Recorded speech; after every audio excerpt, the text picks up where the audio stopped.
안녕하세요. 얼마 전 남편과 헤어진 30대 여성입니다. 하늘도 무심하단 말을 제가 제 자신한테 써도 되는지 모르겠는데 정말 하늘이 원망스럽습니다.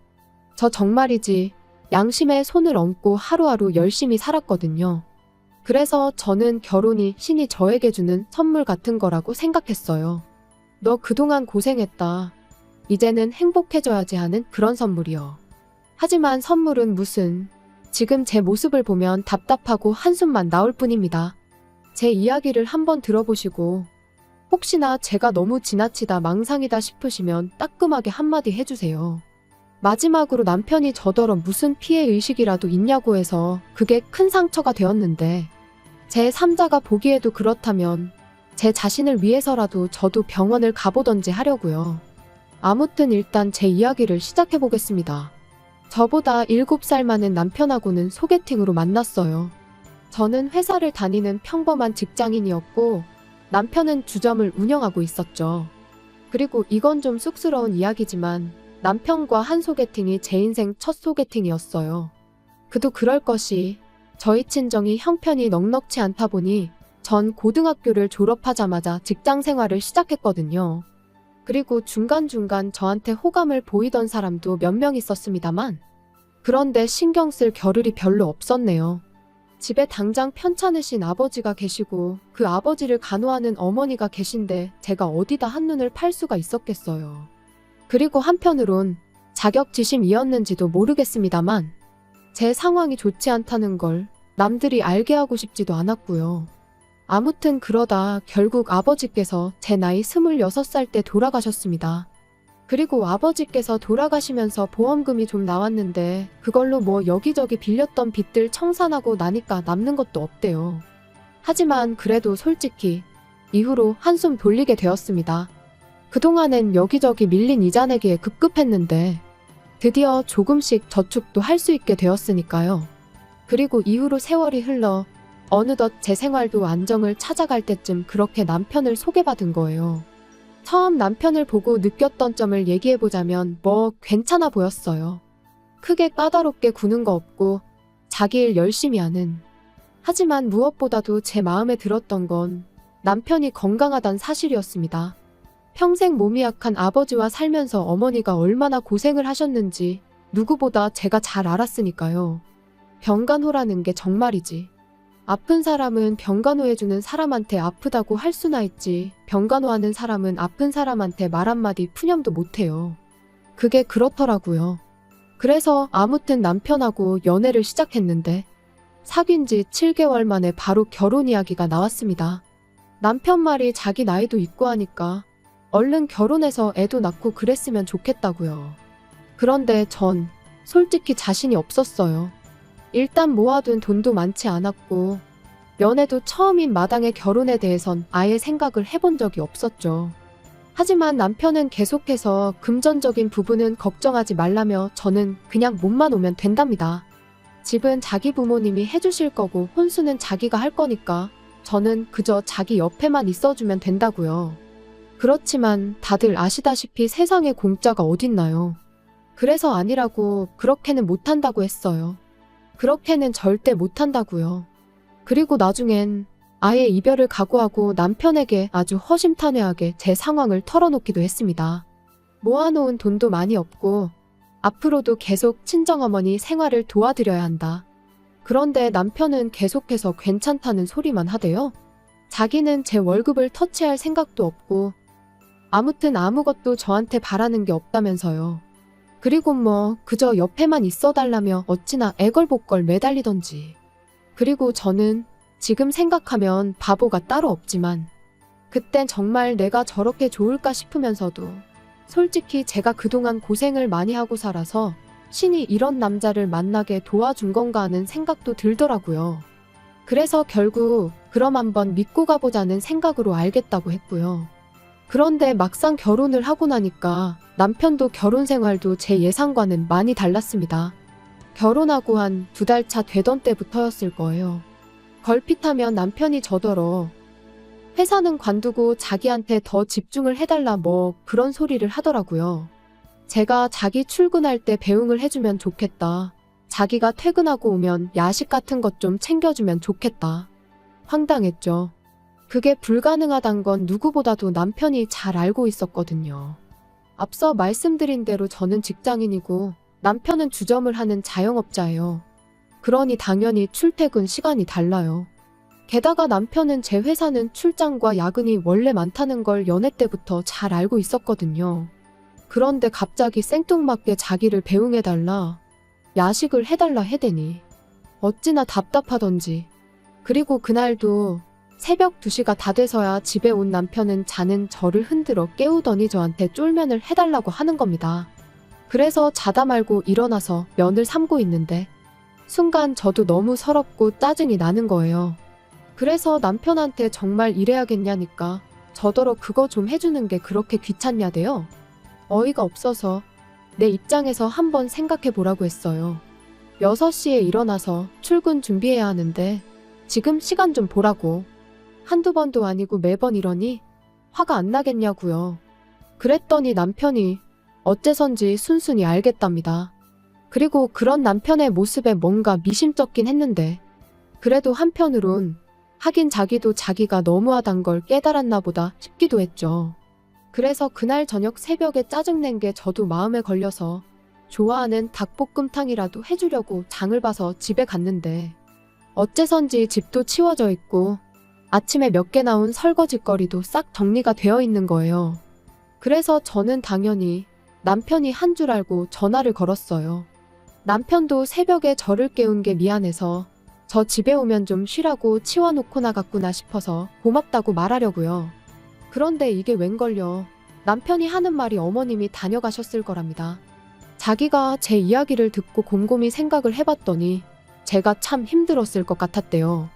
그래서 어머님한테 앞으로 틈틈이 살림 좀 도와달라고 부탁을 드렸다나요. 솔직히 좀 황당했어요. 남편 말만 들으면 저를 위해 그런 것 같지만 그래도 그렇지 아무도 없는 집에 어머님이 오셨다 가셨다는 게. 그리고 그때는 솔직히 뭐라고 말을 해야 하나 싶어서 이러지도 저러지도 못하다가 어영부영 넘어가게 됐네요. 그런데 지금 생각해보면 그때 딱 잘라서 제 의견을 말했어야 했습니다. 이후로 점점 어머님이 오시는 횟수가 늘어났으니까요. 게다가 거기서 끝이 아니라 언젠가부터 어머님이 저를 기다리고 계실 때도 있었죠. 잔소리를 하시려고요. 바깥일도 좋지만 결혼을 했으면 뭐가 우선순위인 줄 알아야 한다던가, 왜 냉장고에 있는 반찬이 며칠째 똑같냐던가, 그리고 그럴 때마다 변명 아닌 변명을 해야 하는 게 한마디로 죽을 맛이대요. 그래서 결국 3달 만에 남편에게 아무래도 이건 아닌 것 같다 했습니다. 어머님이 좋은 뜻으로 오시는 건 알겠지만 솔직히 부담스럽다. 그러니 어머님께 당신이 잘 말씀드려서 앞으로는 날짜와 시간을 정하고 오시게 해달라. 그랬더니 남편은 못마땅한 기색을 내비치긴 했지만 결국 알겠다고 했습니다. 그런데 결론부터 이야기하자면 그 약속은 지켜지지 못했네요. 남편이 분명 어머님께 말씀을 드렸다고 했고, 그래서 저는 남편에게 이참에 현관 비밀번호도 바꾸자고 했어요. 그랬더니 남편은 꼭 그렇게까지 해야겠냐면서 한숨을 푹푹 내쉬더라고요. 그런데 저는 그런 남편의 반응이 납득이 되질 않았죠. 어차피 이제 어머님도 아버님도 약속 없이 오지 않으실 텐데 그러면 현관 비밀번호가 바뀐들 그분들한테는 아무 상관이 없는 일이잖아요. 그래서 제가 남편에게 조목조목 따지고 들면서 도대체 뭐가 문제냐고 했더니 남편도 딱히 반박은 못하고 그저 짜증난다면서 제 마음대로 하라대요. 어이가 없었죠. 싸우자고 한 이야기가 아니었는데. 아무튼 그래서 이제 비밀번호까지 바꿨어요. 그런데 참 이상한 일이었습니다. 어째서인지 언젠가부터 또다시 퇴근하고 집에 오면 집이 마치 저희 집이 아닌 것처럼 느껴지기 일쑤였으니까요. 가령 그릇들이 평소에 제가 놓는 대로 놓여있지 않는다던가, 버린 기억이 없는데 반찬이 버려져 있다던가, 그리고 솔직히 귀신이고 우렁각시고 다녀갔을 리는 없었으니 어머님이 왔다 가셨다는 걸 확신할 수밖에 없었죠. 하지만 막말로 증거도 없고 그렇다고 어머님이 예전처럼 저를 기다리고 계시다가 저한테 싫은 소리를 하시는 것도 아니었잖아요. 그러니까 이번엔 저도 그냥 알고도 모른 척 아무 말도 안 했어요. 남편한테 티를 내지도 않았고요. 어머님이 최소한 제 사적인 부분, 가령 안방이라던가 아무튼 직접적으로 저를 힘들게 하시는 게 아닌 이상 계속해서 모른 척할 생각이었지요. 그런데 결국 저는 가만히 있을 수가 없게 됐어요. 그날은 모처럼 신우까지 해서 온 가족이 모인 날이었습니다.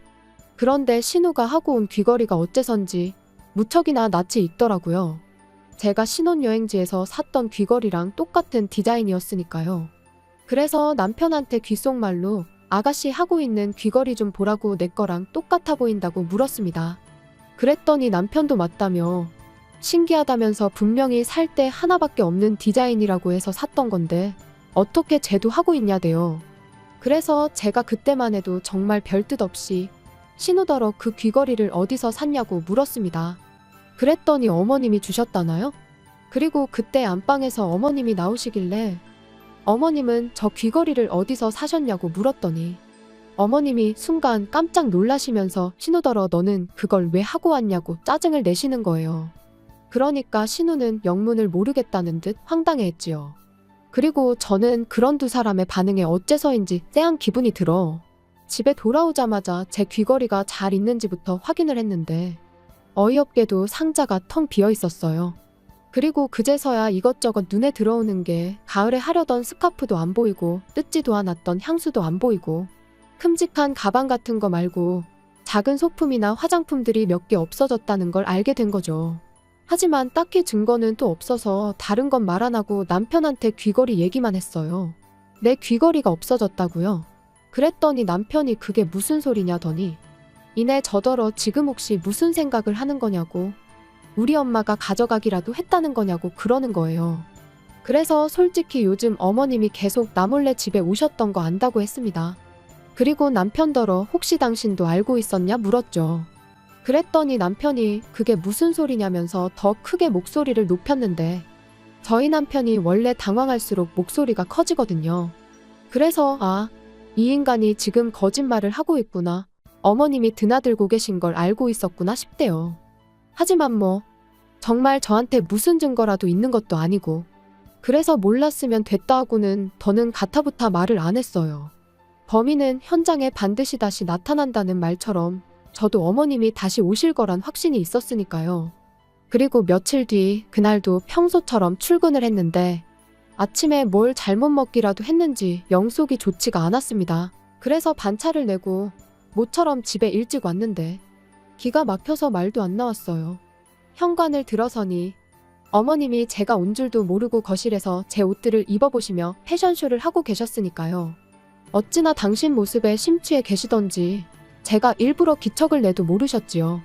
그래서 결국 보다 못한 제가 어머님께 지금 뭐 하시냐 했습니다. 주인도 없는 집에서 남의 옷은 다 꺼내놓고 지금 뭐 하고 계시냐고요. 그랬더니 어머님이 얼굴이 정말 새빨개지셔서는 저더러 지금 무슨 소리를 하는 거냐며 대뜸 이 옷도 저 옷도 다 내 아들이 벌어다 준 돈으로 산 거지 않냐.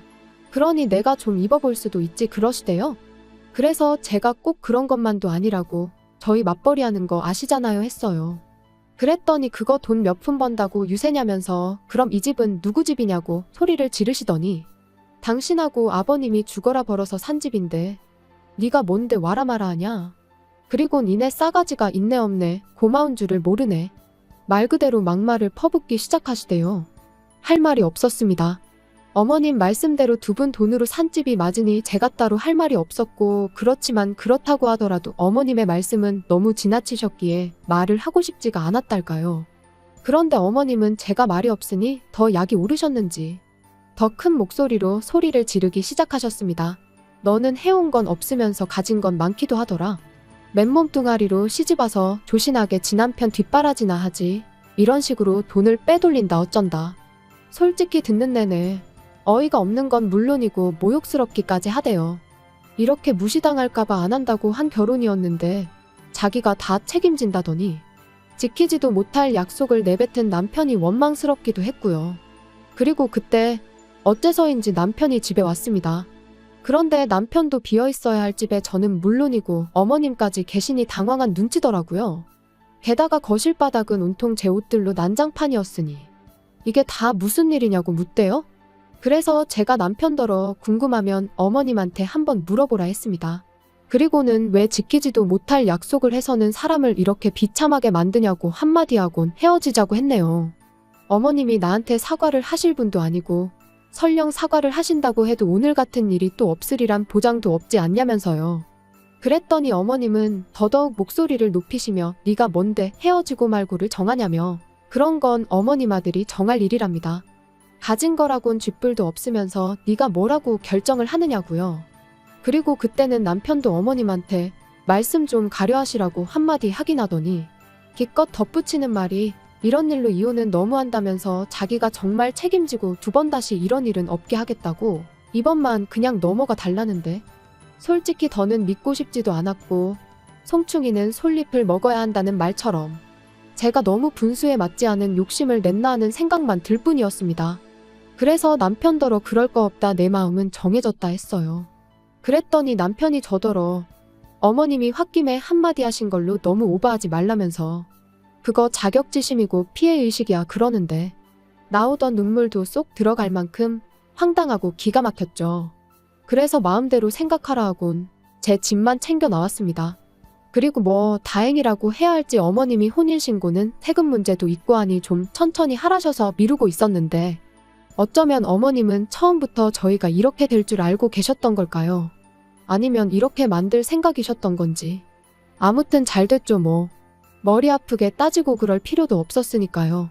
하지만 남편은 무슨 미련이라도 남았는지 지금도 계속 연락이 옵니다. 어머님도 반성 많이 하고 계신다면서 저만 돌아오면 된다면서요. 하지만 제가 한 번 속지 두 번 속을 순 없죠. 그리고 정말이지 세상에 공짜는 없다는 걸 몸소 배웠는걸요. 좁은 방 한 칸에서 친정어머니와 부대끼며 살더라도 제 능력껏 사는 지금이 좋습니다. 후회 안 해요.